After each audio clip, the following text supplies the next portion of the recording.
so what is it? We call it an integrated approach to command. So I call it the foundations of Command 101, and that is class is required and in session every single day regardless of skill level. You could be Justin Verlander coming back for your 15th year. I believe Foundations of Command Class 101 is always in session, always. And it starts with playing catch every day. So here we have Derek Jeter. Let's play catch with Jeter for a second. Every time that we play catch, you're going to pick a spot.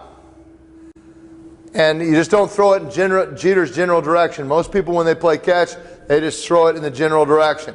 You want to have a specific spot that you're going to throw to. And then, once you hit a spot, change the spot. So I'm trying to hit here. As soon as I hit it, I go here. As soon as I hit that, I move it to here. As soon as I hit that, I move it to here. And therefore, I'm always, even when I'm playing catch, I'm working on command. I would say keep score, and as often as possible, make it a competition. So when you're playing catch with somebody, if you hit your spot, that's a point. If you miss your spot, you don't get a point, or however you want to do it, or you want to hold up a glove and change the position of your glove, and if the guy doesn't move his glove, it's a point for you. If he has to move his glove, he gets the point, or however you want to do that. There's a lot of ways to play the game, but if you just implement that on a regular basis when you go play catch, if you play point game, you're going to find your command improve immediately just from that. Just a simple thing like that. So my comment to everybody that are listening, are you going to play catch tomorrow? If the answer is yes, then do it that way. Play a game with it. And if you just do that on a regular basis, your command is going to improve. What would Mel Gibson teach us about command? Here's Mel Gibson in The Patriot. He's about ready to take on some British troops. If you remember, his son's got his hands tied behind the thing. Once we create a habit of always throwing to a spot, that's not enough for me.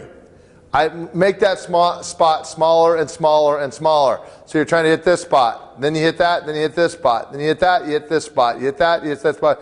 You continually try to make it so aim small, miss small. If this is my focus, I'm going to have a much better chance of throwing it inside this big circle than if I'm just throwing it in that general direction. Aim small, miss small. So, option 2. Long toss. Now we can do this with players, but I really like a 10 by 10 screen. You can play long toss with a partner, and that's what a lot of people do. If I was really interested in my performance, and I would always use a screen, because this really forces me to focus in a different direction rather than just throwing it to my partner. So in the first 75 feet, you must hit inside the gray before backing up 5 times in a row, or just 5 times, and then if you get better, 5 times in a row, which makes that really ramps it up. And then you get it back up, and then at 175 to 120 feet, you got to hit here, and then above 120 feet, you have to hit the screen. So now, charting it. Precision long toss, how many out of how many from inside of 75? How many out of how many from inside of 120? How many outside of 120? So, and then I would also, as often as possible, make this a competition. You're doing a long toss with a partner, and you're competing, whether it's one mano a mano, or 2 guys on 2 guys, or a team of guys. You got your whole pitching staff. You're actually doing a long toss now with precision. So, option number 3, practicing the adjustment. How many times has the coach said to you, hey, make an adjustment? My comment to you, everybody listening, when's the last time you actually practiced an adjustment? How in the world are you supposed to adjust when you've never practiced adjusting? So what we do is one day we will focus on this adjustment, and the next day we'll focus on this, right? So we have this vertical adjustment, we have a horizontal adjustment. So we will throw to this one, then the next throw I want you to hit this one, and the next throw I want you to throw this one. Now some of you are like, well, that's pretty big adjustment, right? Yeah, I want you to be able, if you can make big adjustments, do you think you can make small ones? Yes. So a lot of times people make adjustments and they make them too small, and so I'm throwing the ball outside and I miss over here. So I'm like, okay, I'm going to make an adjustment, and I make that adjustment. I want to be able to make it. This tells me that I can make an adjustment. So I do the same thing here. I hit this one first, then I hit this one, then I hit this one, right? And that's whatever drill I want to do. So I could be doing I could be doing torques. I could be doing just step behinds, quick picks, jump backs, anything from the ranch, any drill. I can use this for any drill. And that's just what I call practicing the adjustment. So chart your abilities. How many did I hit target 1? How many out of how many did I hit target 2? How many out of how many did I hit target 3? And as often as possible, make this a competition. All right, option number 4, a 20-foot pin. This screen is out 20 feet in front of me. What I do is I take a line from at release on the mound. I draw it to the catcher. Where this line intersects at 20 feet, that's where I put this little dot where a well-executed fastball would intersect. And then I would try, as my goal is, I do a full wind-up and I try to blow that dot up, right? So set 1, how many did I hit here? Set 2, how many out of how many? Set 3, so left-handers, your dot's going to be over here. Right-handers will be over here. It just depends on where you stand on the rubber and that, but that's basically what you do. You imagine you draw a line that goes, you take that string and you go all the way through, and where this intersects at 20 feet on the way to 60, that's where it is. Or if you're a young guy, 45 feet or 55 feet, where your catcher is, that's where you really get good at hitting this dot. That's how you chart number 4. Number 5 is what we call, this is the ranch towel drill. All right, there's the towel back in there. It's just a regular beach towel. So what we do is, if at 60 feet 6 inches, this ball would go through there, and we let the ball keep on going back in here behind him, and this would be a little further behind him back in there, about 70 feet. That's about where it would hit the towels if it was going through there. Right? It doesn't have enough room on the screen to kind of give you depth. But what we do is, from 70 feet away, the pitcher places the towel down where a well-executed fastball would intersect or traveling through the past the catcher 60 feet away, and starting at 70 feet, I perform a step behind with an arm swing or a double crow hop and see if I can hit that towel. Just like that, right? So set number 1 is how many did I hit there out of how many throws. Set 2, set 3, and how often as possible can I make this a competition. I want to compete with people. So remember, that's 70 feet. A catcher would be somewhere sitting up there. That just tells me it's going. That kind of gives my pitcher an idea of depth, not just hitting a spot, but throwing through a spot, hitting another spot. Option number 6, command trainer. 60 feet 6 inches away from a normal mound, there is the strike zone. That's a command trainer. I put this as 2 inches on outside. The red line is 2 inches outside of the command trainer. The blue line is 4. And this is the strike zone. This is a major league strike zone. So how many pitches did I throw? Let's say I throw 16 pitches. How many of those 16 were inside the blue? How many were inside the red? And how many hit command trainer? Right? And then now I find out what really my command is like. And as often as possible, I try to make this a competition. Option number 7, wheel drill. We're going to come into this middle part and throw to this screen that has a target here. And there's a lot of ways you can do it. We just go out in there and turn to your glove side and throw. You get there and then hop and throw. You can get there and turn the other way and throw. You can hit it on the run and throw. There is no limit to your innovation here. The thing that I want you to do is I want you to be athletic from here to here, then turn it around and hit that target. And you're going to run that to the middle from this way, from this way, from this way, from this way, and you chart it. So distance away from the target, that would be how far this is away from your target. I start out at about 30 feet, and I'd work out to even 70 or 80 feet on this drill as you get successful at it. and then how far away is the target, how many out of how many throws did I hit the target, and I'd also make that as often make it a competition. By the way, coaches, this is phenomenal for PFPs, because now you can have your pitchers coming from all different directions, turning, stopping, throwing that there. It's phenomenal for PFPs. And all the while you're working on what? Command. All right, option number 8, 6-4-5 bullpen. Challenge your ability to adjust. You're going to alternate throwing a 6-ounce ball. That's a little bit heavier than the game. 4-ounce ball, a little lighter. And then a regulation 5-ounce ball to a command trainer from a mound at 60 feet 6 inches. So you're going to go 6-4-5, 6-4-5, 6-4-5. You're going to keep alternating. You're going to chart it. Right? And how many of those 16 pitches, let's say you threw, or 15 pitches, that's 5 sets of each ball. How many were inside the blue line? How many were inside the red line? How many hit the command trainer? That forces you to make an adjustment, because you have a 6 and a 4. That varies the difficulty in being able to hit that spot and force the body to make an adjustment, a small regular adjustment. That's called 6-4-5 bullpen.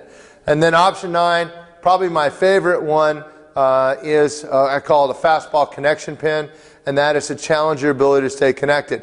In sets of 15, how many fastballs thrown at 90% game velocity can you hit the target approximately belt high to your extension glove side? So here's the strike zone to a right-handed pitcher. It's this part of the zone right there.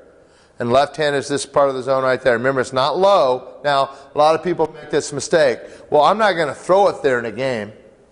Congratulations. If you don't want to, fine. In this drill you do, because this is going to force you. This is going to be far more difficult for you to hit this spot. You're going to have to trust me, than for you to hit this spot or this spot or this spot. This is going to be harder. You're going to have a tendency to miss down here, and you're going to have a tendency to miss up in here.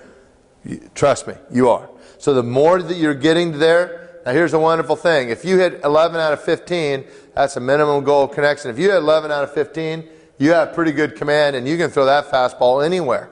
But if you can't, and you're going to find most of you really struggle with this, you're going to have trouble. And then also, if I can command this, I'm also going to command my secondary stuff much better too. Left-handed pitcher, just the opposite side, right? So, charting the fastball command pin. What's your velo standard? I want you to be 99% of game velocity. So let's say your young man throws 90 miles an hour. Well, that's going to be 81 to 85. That's his standard. He's going to have to be sitting 81 to 85 in this drill. He can't be less than that, or it doesn't do us any good.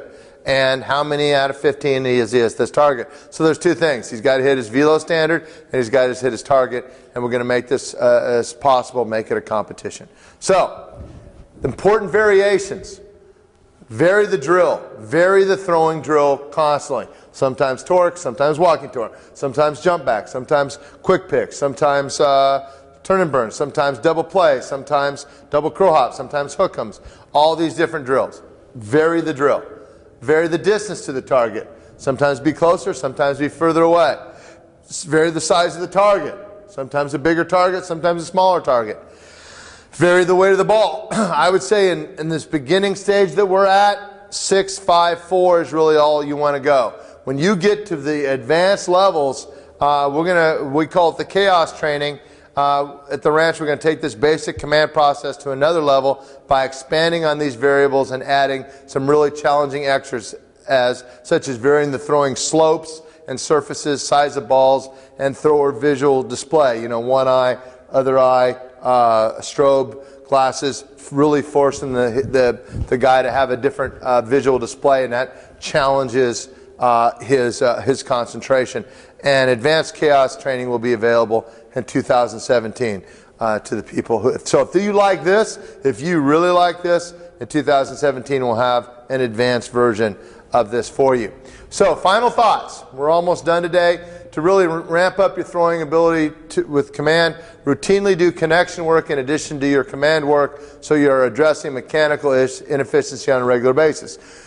Mechanical inefficiencies, the more that they're pronounced and the more that they are, the more difficult it is for you to do what you want to do. So you want to minimize those, and you want to work on those. You want to weed your garden as often as possible. We're going to force the thrower to constantly adjust and adapt to different goals and different stimulus. Always adjusting, always adapting. Don't let it get boring. Don't do the same thing every day. Matter of fact, force out of a week. Don't do anything the same in a week. Always change it around. Constantly challenge the thrower to never miss in the same direction more than 2 times in a row. So if they miss high on their arm side once, force them to miss in a different direction the next time. Don't always miss. Challenge them. You get 2 in a row, and then after that you have to make an adjustment. Never let your throwing be stale without a goal or boring. Never throw without a specific intent. As often as possible, chart or create competition. In your notebook, in your manual, I've got 3 samples of 7-day throwing cycles utilized at the ranch. I have a 7-day in-season cycle to give you an idea, 7-day off-season cycle to give you some ideas, and then a 7-day preseason so you can kind of figure this out as we go. I give you a sample. Now, don't just get stuck on that, but it's a good guide. I want to give you a guide on what you need to do so you can have an idea, and then you can expand on theme as we go. I wish you good luck, and I want you to keep getting after it. Here's our address, the Texas Baseball Ranch, 5451 Honey Egypt Road, Montgomery, Texas. There's our phone number, our fax. There's our website that you can get along to. And then this is, if you have any questions, send our info to the Texas Baseball Ranch. So, as we close today, I hope that gives you a whole nother view of command and how to develop it. And it gives you a lot of different variations and things that you can actually go work on. And you're going to find that if you just mix it up, and you, even starting with just playing catch, and you pay attention and you play games with this, you're going to find your command improving significantly. And I'm going to leave you with this thought. What happens if you just improve your command 15%? That's not a lot, right? 15%. The difference between 50 strikes percentage and 65-35 is the difference between being 2-2 all the time and 1-2 all the time. Okay, and that changes everything. 2-2, you're always, you're always 2-2, 3-2, always, right? 65% changes, and then when you get to 70, 72%, now you're 3 out of every 4. That changes the dynamic of the at-bat, and it forces the hitter to now become far more aggressive, or they're going to be out. And a hitter that has to be far more aggressive, they're going to make mistakes. They're going to swing at things that they don't like to swing at. Our pitch counts are going to go down, and they're going to swing a lot more balls that are out of the zone for us if we can get them swinging the bat. So this command thing, it seems like this might just improve it just a little bit. If you improve your team's command 10 to 15%, it will change everything for your ball club and will change everything for you personally as you go. Now you're going to want to keep working on your velo, you're going to want to keep working on your recovery and consistency and all that sort of thing, but in itself this gives you something to do every single day that can really help change the course of your career or your team. Thank you very much for watching. I wish you the very best. If there's anything we can ever do with you, for you at the Texas Baseball Ranch, let us know, and we'd love to help you. Until I see you again, keep getting after it, keep staying curious, and good luck for the rest of this season.